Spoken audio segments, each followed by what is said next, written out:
Recentemente falamos sobre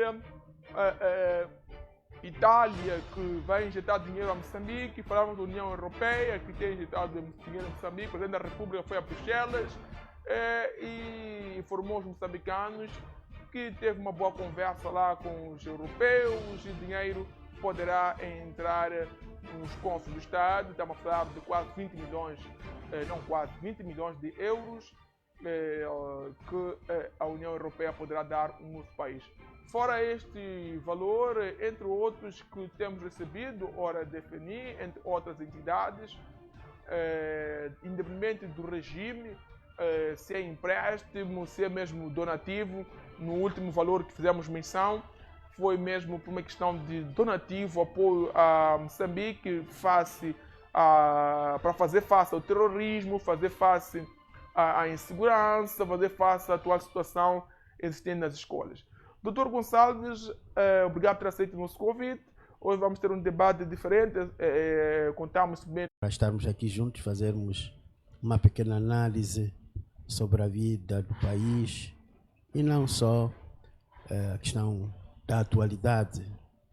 Em segundo lugar, quero aproveitar a tua TV de saudar a todos os muçulmanos que hoje comemoram a sua festa, o Eid Mubarak.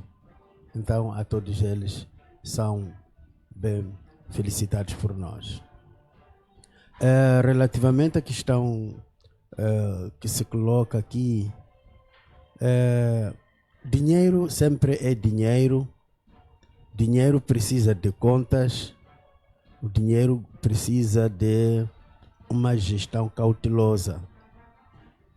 No entanto, Moçambique, como qualquer outro país, os fundos que são emprestados, no nosso caso para Moçambique, esses fundos obrigam necessariamente a questão do bom uso. Portanto, direcionar as rúbricas necessárias pelas quais o fundo foi dado como empréstimo. E isso também, há uma outra máxima que é preciso termos alguma cautela. É a questão daquilo que sempre falamos todos os dias, a questão da corrupção. Quando Moçambique lhe é cedido um valor, vamos imaginar, de forma hipotética, o caso em apreço, 20 milhões de euros, é preciso que esses 20 milhões sejam direcionados para as devidas rúbricas dos 20 milhões. O que tem acontecido de alguma maneira não muito adequada, fala-se de 20 milhões, mas na verdade, no outro lado, podem sair 25 milhões. Então, esses problemas todos criam situações não muito boas, não anômalas.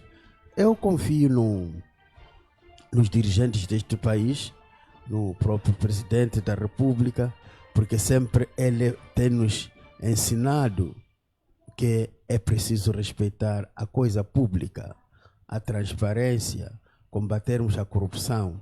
Já estamos a ver agora, aos poucos, embora são gotas do Oceano Índico, em particular a questão das mudanças na Ilha M.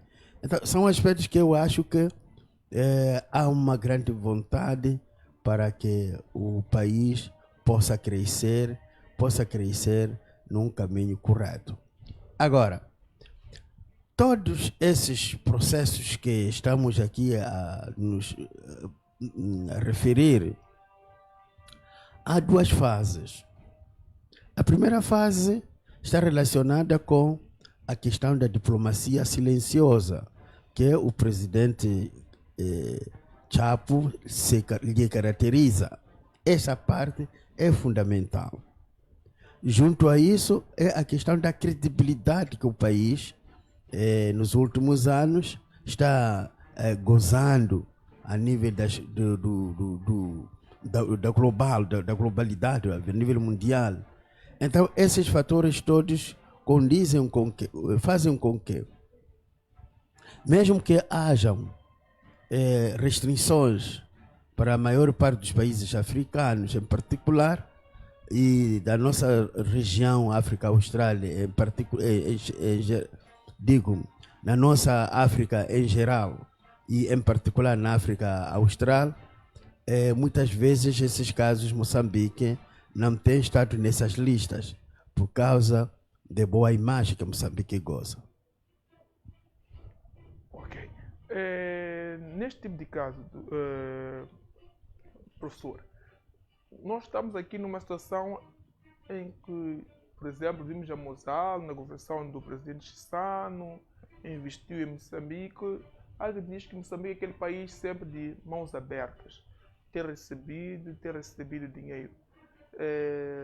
Desde a governação, aliás, desde a independência, podemos olhar para desde a independência até hoje. Pese embora na governação do presidente ex-estadista Samora não tínhamos muito essa componente, até data hoje, estamos aqui a receber donativos. A pergunta mesmo que coloco ao professor é: olhando para o desenvolvimento, olhando para as necessidades do povo moçambicano, é possível, usando alguns dados matemáticos, estatísticos, fazer a medição de quando é que podemos deixar de necessitar tanto de donativos? Porque atualmente na saúde precisamos de uma doação para reforçar. Atualmente, para a segurança, recebemos doação para reforçar. Na educação, para adquirir aquele e isto, também precisamos ou temos recebido doações. É possível calcular-se aqui pela dinâmica do nosso país quando é que podemos parar de necessitar tanto? Bom, é o seguinte, eu penso que quaisquer países do mundo sempre precisam da mão amiga, que se chama mão amiga entre vírgulas altas, de parceiros estratégicos para o desenvolvimento. Ninguém, segundo a história nos ensinou, relativamente à questão das relações sociais de produção, ninguém produz sozinho o autossuficiente para se manter. Por exemplo, vamos imaginar Moçambique hoje, que é um outro tema que vamos tratar há bem pouco tempo. Moçambique hoje tem algumas reservas minerais. Estamos a falar do carvão, estamos a falar do gás, estamos a falar do petróleo. Mas essa riqueza que está no subsolo, Moçambique não consegue, não vai conseguir sozinho só para extrair e vender. Okay. Então, nós precisamos de outros para nos ajudar nisto, para nos ajudar aqui. Se eu falo de Moçambique, eu podia falar para qualquer país do mundo. Todos os países vivem numa cooperação, numa relativa. O que um país produz, comercializa com outro país, ou em troca, ou comercializa em venda, que o outro país é detentor. Por isso que, por exemplo, agora, a questão da guerra, das guerras que estão a acontecer, nós pensávamos que a guerra entre a Rússia e a Ucrânia não haveria de afetar a África. Não havia de afetar Moçambique, por exemplo. Olhando a distância onde que isso acontece e onde nós estamos. Mas, por causa dessa questão de comércio, de relações comerciais que os Estados estabelecem, nós estamos afetados. Qualquer país do mundo está afetado. Agora está essa guerra aqui no Golfo Pérsico, no Médio Oriente. Entretanto, nós pensamos que aquilo é com eles lá. A nós não vai nos afetar. Não. O facto de estar encerrado aquele estreito, Hamas, o que vai acontecer? Bloqueia a circulação da maior parte do petróleo no mundo. Mais que 20% do petróleo passava por ali e já está bloqueado. Então, isso tudo afeta todo mundo. O país, não só Moçambique, como qualquer outro país. Então, resumindo, o que eu quero aqui dizer? Quero dizer que nós podemos, sim, ter a nossa economia num determinado nível de estabelecimento, de desenvolvimento, mas nunca vamos dizer não precisamos mais de ninguém. Há um exemplo muito inédito. Por exemplo, na Alemanha. Na Alemanha todos nós sabíamos que era um país muito desenvolvido, Europa, etc, etc, etc. Agora está a passar necessidades. O petróleo que tem, o combustível que tem, não chega até final do ano. Aliás, para hoje tu tomares um bom vinho na Alemanha, é com muita sorte. Por quê? Por causa das sanções contra a Rússia, por causa da invasão à Ucrânia, etc. Então, nós não sabíamos, mas já estamos a saber que a Alemanha importava garrafas para cerveja, para vinho, etc., para bebidas que eles produzem lá, importava da Rússia. Então, com esse bloqueio, veja só. Então, o que é que eu quero aqui fazer ver? Eu quero fazer ver que todos os estados, não há nenhum estado autossuficiente que produz e cria tudo. Os próprios Estados Unidos da América, que nós consideramos o país mais desenvolvido, essas guerras que estão a acontecer, para quê? É para buscar riqueza, aumentar aquilo que tem. É que o que tem não é suficiente. Agora já o petróleo, o combustível já aumentaram os preços nos Estados Unidos por causa das guerras que estão a acontecer. Então, tudo isso, ninguém, mais uma vez, produz o autossuficiente para o seu próprio Estado. Falamos de investimento estrangeiro, até podemos olhar para alguns que têm aqui uma empresa, têm uma fábrica, têm uma indústria e contratam os moçambicanos. A pergunta que eu coloco mesmo ao professor é: os salários pagos, acho que são justos, são suficientes, respondem àquela que é a necessidade dos moçambicanos? Suponhamos o cidadão está ali a ganhar 12 mil, está a ganhar 27 mil meticais, 30 mil meticais, esquecendo que estão a ganhar 8 a 10. Acho que esses valores versus os ganhos, versus aqui são os benefícios desta empresa, fazem diferença na vida do povo moçambique, do cidadão que trabalha ali em contrapartida do próprio país? Olha, Dr. Massango, uma questão simples e modesta é a seguinte: salário nunca é suficiente, nunca chega para nada. Minha experiência própria, eu quando cheguei em Moçambique no ano 2000, eu estava a trabalhar para o Ministério do Ensino Superior e Ciência e Tecnologia. Eu tinha meu salário lá com a minha categoria profissional. Depois fui convidado para uma instituição de ensino superior, o ISRE nesse caso, numa perspectiva de eu reforçar o meu salário. Já tive 2 salários como professor, mas o salário não era suficiente. Mais adiante, eu saio do Ministério, eu sou convidado para a Universidade Pedagógica, com a mesma categoria, e mantive-me na Universidade, no ISRE. 2 empregos? 2 empregos, salários não eram suficientes.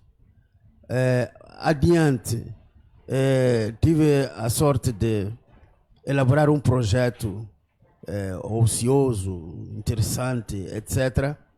A criação do Instituto Superior de Gestão, Comércio e Finanças, onde sou reitor. Eu pensei que o fato de eu ser reitor, o fato de eu ser um professor numa universidade pública, o salário seria suficiente. Não chega. Está a perceber? Salário nunca chega. E nunca chegará. Ora, nesses termos, o que resolve, qual é a questão do salário? O salário é a parte que se acorda entre as partes no processo de fornecimento de força de trabalho em troca de um valor que se pode remunerar, que se chama salário. E aquilo que está acordado é aquilo que tem que se pagar. Esse é um facto. Ora, o salário pode ser reajustado em função dos lucros que se obtém na empresa. E isso tem um coeficiente. E isso também tem uma regra sobre a qual deve obedecer. Com pena de entregar o salário e a empresa fechar. Então há sempre algum coeficiente que é observado no que diz respeito à questão de aumento do salário numa empresa. O crescimento econômico pode concluir baseando-se no crescimento econômico que o país está a viver nos seus melhores momentos? Bom, neste momento o nosso crescimento econômico, como sabe, está num stand-by. Tem indícios, algum momento tenta subir, outro momento embaixo, assim. Está numa curva. Se nós tivéssemos que falar na estatística, teríamos dizer que a curva de Lorenz não está muito bem. Porque numa situação normal, a curva de Lorenz tinha que chegar a um ponto mais alto. Mas neste momento, por causa das situações, veja só, hoje em dia estamos com situações de inundações, cheias. Há bem pouco tempo também estivemos com problemas de ciclones cíclicos, etc. Então, todos esses fenômenos e a força humana que ocorreu logo após as eleições, as últimas eleições gerais e presidenciais. Então, todos esses fatores influenciam negativamente a questão do crescimento econômico. Olhando também que antes desses fenômenos que eu estou a falar aqui, já tivemos uma estagnação da economia durante 2, 3 anos, justificada pela pandemia da Covid-19. Então, todos esses elementos influenciam negativamente a questão do crescimento econômico, a questão da produção, a questão da produtividade e mais, a questão do salário aos trabalhadores. Quer seja, há muito tempo nós sabíamos, quando eu cresci, eu sabia que o Estado nunca pode ser devedor a salários aos seus concidadãos, aos seus trabalhadores, funcionário público. Mas tudo isso por quê? Porque nessa altura havia produção. Nessa altura havia aquilo que nós chamaríamos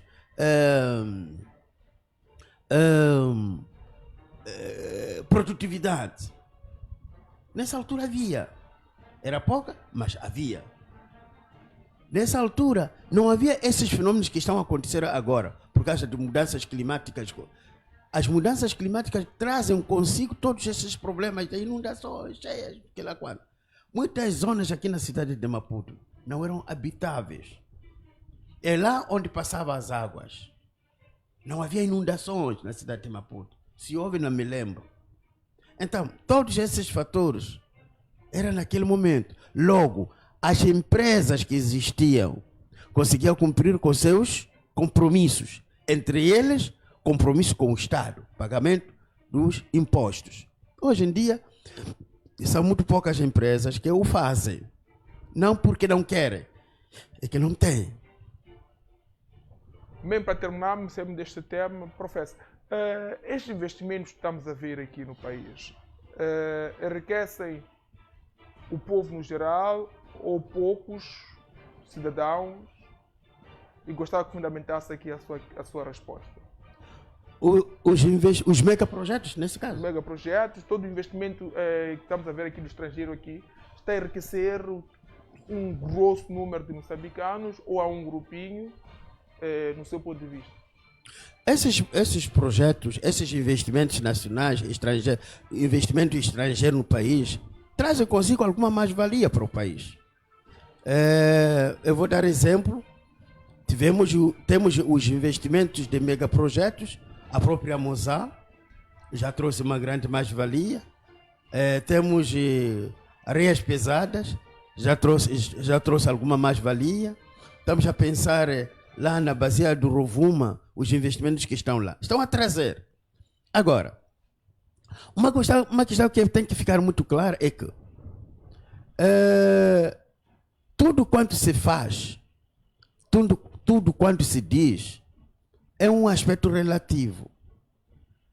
Há quem pensa que ganhar, por exemplo, eu tenho este laptop, esse telemóvel, eu comprei por 1000 meticais. Há quem vai pensar, de que eu ganhe esse valor, esse telefone ao vender, tenho que vender 3.000 meticais, ganhar 12.000 meticais. Isso não é bem assim. Não é linear. Não. Se eu compro o telefone por 1000 meticais, se eu vender 1001 metical, é muito, eu já ganhei. Então, tudo isso tem muito a ver com questões da teoria de relatividade. Ter aquilo que ontem não tinha, hoje tenho isto, ontem não tinha. Então, veja só, quantas escolas foram construídas nos últimos 5, 10 anos? São muitas escolas. São muitas escolas. Quantos hospitais? Muitos hospitais. Tudo isso que estamos a ver é graças a esses projetos, esses investimentos estrangeiros cá. O país está a evoluir. Está a evoluir, sim. Está. Nunca podemos pensar que nós estamos estagnados, não é verdade? Mas é proporcional ao nível de investimento, do dinheiro que entra no país, esta evolução. Porque há quem diz, sim, houve uma melhoria, mas se calhar estaríamos no dobro, se não houvesse roubo, não houvesse desvio. Acho que é proporcional ao dinheiro que entra no país, aos recursos que nós temos no nosso país. É assim, o desenvolvimento nunca pode ser proporcional aos investimentos, nunca. Porque a proporcionalidade, podemos ver assim, por exemplo, numa estrada, quando a gente anda de automóvel, nós podemos pensar que estamos a andar com uma velocidade constante, daqui para a África do Sul. Não, porque haverá sempre algum sítio que vamos reduzir a velocidade. Ok? Mas fala-se que as estradas da África do Sul são boas, mas nem todo momento você vai andar com a mesma velocidade, se são 90 km/h, se são 100, se são 50. Então, isto na vida social, não há proporcionalidade, nunca pode existir uma proporcionalidade, um desenvolvimento proporcional. Não é verdade. Sempre vamos encontrar barreiras. Quais são as barreiras? Eu acabei de citar algumas. Há altas e baixas sempre. Sempre. Mas aqui o objetivo é de chegar lá em cima, lá à frente, que é o ideal.